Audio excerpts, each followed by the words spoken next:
There is a lot going on in the NFL this week. So in today's video, we are going to talk about, could a change in appearance lead to a Super Bowl? Once again, we hear Lamar Jackson is getting the keys to this offense. And a conference rival makes a mockery of this team. But is his views on point? All this and more coming up. He can block, tackle, score the touchdown, snap the ball, hold the snap, and kick the extra point. Hell, the boy will fill up the Gatorade cooler, walk the dog, and paint your backboard. That boy can flat out play football. And he can pass. Now. Image, baby, on the beats.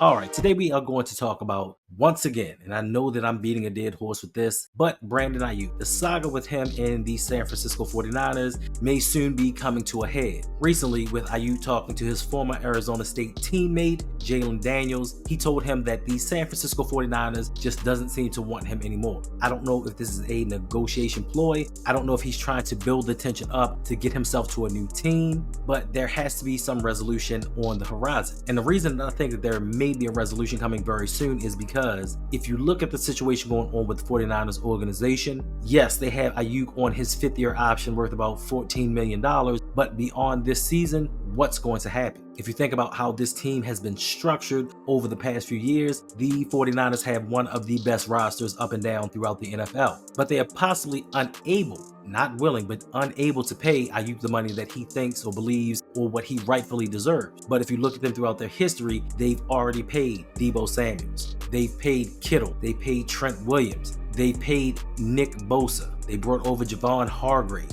They just extended Christian McCaffrey. They re-signed wide receiver Juwan Jennings. They brought in linebacker Leonard Floyd. So they have money up and down this roster, and they don't have a lot to spread around for everybody else. But more importantly, looking towards the future, the 49ers still have to pay after this season. Even if it's on the franchise tag, no matter what they do, next season they're going to have to pay Brock Purdy. And couple that with all of the extensions and signings that they've done throughout the years, they are not going to have that salary cap space needed to re-sign another offensive weapon. Now, I understand a lot of you say, this ain't Madden, but if you look at what the 49ers have done and what they are doing, it kind of looks like Madden to me. But the narrative is going to be they hadn't paid a quarterback. There are a lot of teams that had quarterbacks on rookie contracts and have done nothing to build a team around them. The 49ers, though, have kind of mastered this where they've built up the offense and the defense. Oh, and I also forgot to mention Fred Warner and Dre Greenlaw. Like, they've paid people up and down this roster, but seemingly paying that quarterback salary along with everyone else, they're not going to be able to afford Ayuk. Even if he goes in at the lower end of around $25 to $27 million a year, they can't afford it. So one way or another, they're going to have to deal him. And to me, this is the opportune time for the Baltimore Ravens to pounce. I know as an organization, we don't typically pay a lot of money to the wide receiver position. And when I say typically, I mean never. Yes, the Odell Beckham Jr. contract with $15 million last year was an outlier, but that contract was done out of necessity to bring Lamar Jackson back to the team. And I know some are going to be like, yeah, but $25+ million to a wide receiver, we can put that money elsewhere. Where are we going to put it? We're going to put it into the defense? Do we need to add more to this defense? And looking at this can also be a preventative measure. This can be a preemptive strike and stopping another team from bringing Ayuk into the fold. And once again, I know people are going to say, we cannot worry about what other teams do. Well, when that other team is in our division and it can kind of skew our playoff hopes, I think we should pay attention. Because the Pittsburgh Steelers have been in a love affair with Ayuk since the beginning. And quite frankly, they do need another wide receiver opposite of George Pickens. And the Pittsburgh Steelers, they want somebody, they're going to get him. And this is why I've talked about this ad nauseum about bringing Brandon Ayuk to the team, because take a look at the Pittsburgh Steelers and their franchise. Storied franchise, non-losing seasons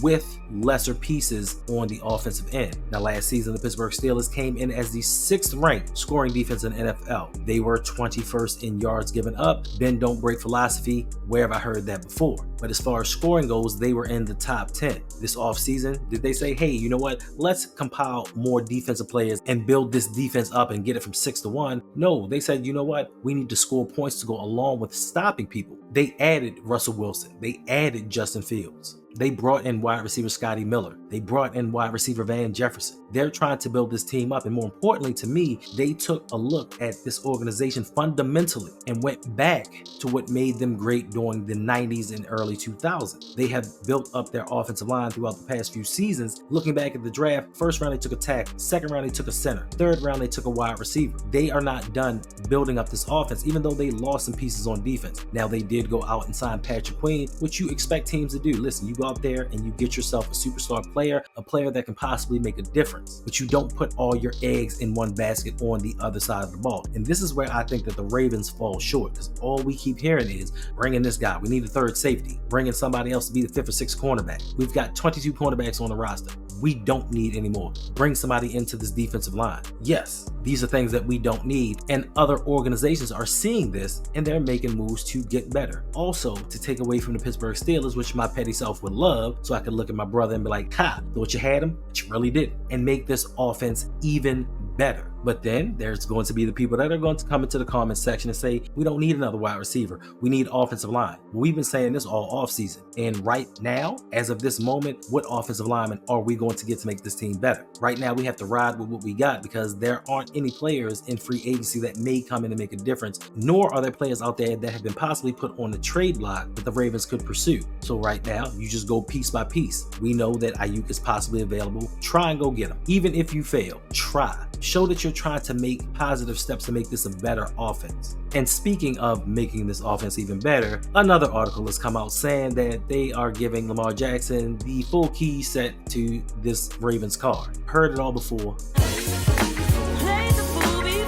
But now they're saying they're giving Lamar full autonomy with this offense. He's going to have the power to do more things at the line of scrimmage. He's going to have more freedom to audible plays. This to me is a little perplexing because all we heard before the beginning of last season was, oh yeah, this is Lamar Jackson. He's going to drive the car. He's going to take us where we need to go. This offense is all his. We have his input and we're going where he takes us. Apparently that was not true, or this article would have never come out. But more importantly to me is the notion that during the AFC Championship game, Lamar Jackson was rumored, or fans have said, was changing the plays from running plays to passing plays. Now, if he had all of this power to do that then, what is the purpose of this article? If he was changing the plays to what he wanted and what he liked, if he was out there being steaming Willie Beeman, why are we talking about this article? Because he did not. We've been saying this for the longest time. The Baltimore Ravens, since Lamar Jackson has come in, they don't trust him as a quarterback. Now, they may trust him a little bit more than they used to, but they don't trust him fully as the franchise QB. Now, if you'd have come out and said, yeah, what we're doing is we're opening up the playbook a little bit more. This is the second year in this offense, so we're expanding the playbook. We're putting in more plays. I get that. But saying that a quarterback, a franchise quarterback, a two-time MVP has the autonomy to now audible more and make this offense his own is ludicrous to me. Because I guarantee you in Peyton Manning's 7th year, they weren't saying, yeah, we're going to give Peyton the freedom to do more at the line of scrimmage. We're going to let Tom Brady do his thing now that he's in his 7th year. This is crazy to me.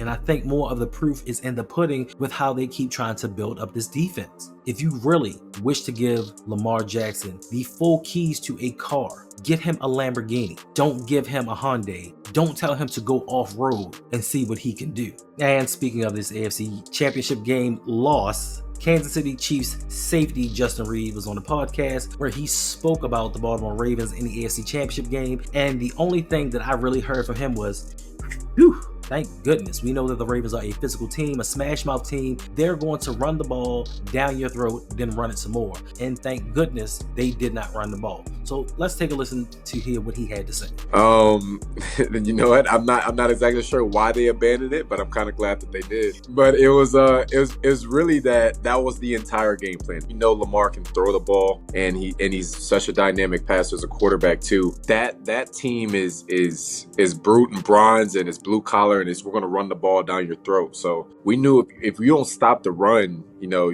they're not going to stop running it. And as they say, the victors get to write history. The Chiefs were the victors, so they get to tell all the stories. And right or wrong, this is how everyone sees this. I just am at a loss for words that everyone outside of this organization sees what's going on. Even during in-game, the Chiefs are like, what's going on? Wait, what's going on? What are you doing?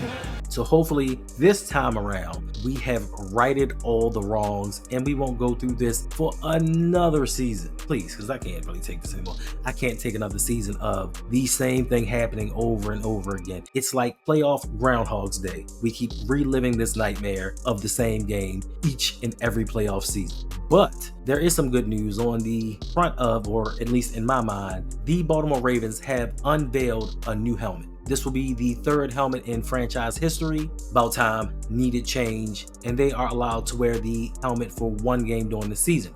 Hopefully it's going to be the Cincinnati game in November, because happy Father's Day to me, my baby girl Jazz bought us tickets to that game, so I would love to see it up close and personal. Let me know in the comment section what you guys think of the helmet. Me particularly, I love the color scheme, I love the design, I love the gold talons, I love the gold face mask, and of course you've got to love the purple. The one thing that does not do it for me is the logo. Like, we've seen this logo before. We've seen this logo for years. And to me, it just doesn't sit right on the side of that helmet. Everything else with this helmet to me is perfect. It's just that logo design, I just think, me personally, they could have put a little more thought process into putting an alternate design on this helmet. And the good news for me thinking about it is, thinking back in NFL history, there were two teams that come to mind when the Ravens unveiled their new helmet. When the Denver Broncos in 1998 changed their uniforms, they went on to win the Super Bowl. Brand new helmet, brand new uniforms. Then also, I can't remember if it was 2002, the Tampa Bay Buccaneers won the Super Bowl, and I think a year or two prior, they changed their logo as well. Once they changed their logo, they won a Super Bowl. So to me, with this alternative helmet, hopefully, with history being a guide, the Baltimore Ravens are going to take this unnecessary step and change, and it guides us to the path towards the Super Bowl. It's just too bad they won't be able to wear this helmet during the playoffs. All right, and lastly, in NFL news, the NFL has released the training camp dates. I don't know why this took so long. You released the dates for everything else, but it took you months to release the training camp dates. It happens around the same time every year. What's so hard about this? But I digress. So for the Baltimore Ravens, the rookies will report to training camp on July 13th. They'll spend a week alone practicing, getting acclimated like they didn't during OTAs and mandatory minicamp. But this is the time just slotted for the rookies. Then a week later on July 20th, the veterans will also join them, and we shall get training camp started and underway. All the hype out the way, this is the time that we'll get to see whether the players that they've written so many articles about and have played their way onto the team, have shined and just shown out in shorts and t-shirts, if they're actually able to play, if they're actually able to get through the dog days of summer and make an impact on this team. I'm just saying, people look like superstars when you're going up against wind and dirt. But anywho, also the Ravens, well, not just the Ravens, the AFC North as a whole has been tabbed to be the in-season participants in the Hard Knocks franchise. So instead of just doing one team to follow, they're going to follow the entire AFC North. And to me, I'm really excited about this because I thought that the Ravens should have been on Hard Knocks at least once since the inaugural Hard Knocks season, especially with the Ravens getting Lamar Jackson, just for them coming in and following him around and just all of the characters that we have on this team. I thought Hard Knocks should have been here, but to spread it out throughout the best division in football to me is genius. It kind of breaks it up and breaks up the monotony of showing the same things week in and week out. We get to see what's going on with these other franchises. Also, it's going to give us a look at the competition in the division to see how they're building their teams up and give us a better understanding maybe how this division is going to play out. And also, there are now some proposals that have been thrown out there. I don't think that this is taking any legs. I don't think that it may be going any further, but there is speculation that they're trying or wanting to get a separate salary cap for QBs. Like, they want to separate the salary cap for the quarterbacks and then the rest of the team. That will help out tremendously, but I don't think that the competition committee is going to approve anything like this, because now you can go out here and sign free agent quarterbacks for whatever you want. You can go out and poach the market and then build your team separately. So I don't think that this is going to go any further than just a suggestion. Also put on the table, they want to implement a salary cap for quarterbacks because the quarterback market is starting to get out of hand. Tua Tagovailoa, he could get $53-55 million per season. That would be totally outrageous. So they're trying to cap on how much these quarterbacks can make. This one, I don't know if this one will pass, but the NFL is the one league that tries to mitigate and lower salaries of players as much as possible. Other leagues are giving out astronomical amounts of money to players, $300 million deals, in some sports, $700 million. It's getting crazy. So to avoid this from happening in the NFL, this one might come to fruition. And lastly, CBS Sports has put out a ranking of the top 100 players in the NFL, giving their opinion on who they believe are the top 100 players from last season going into this season. To me, it's a little bit crazy, it's a little bit ludicrous, but the San Francisco 49ers led the league with 8 participants on this list. 3 teams came in with 7, and 1 being the Baltimore Ravens. And the craziest one to me, the most egregious one, and the reason why I'm not even going to go through this list, is they had Lamar Jackson ranked as the 16th rated player in the league. The current league MVP is the 16th best player in NFL. Shit's crazy. Next up, they had Kyle Hamilton coming in at 36. Then they had Roquan Smith coming in at 40,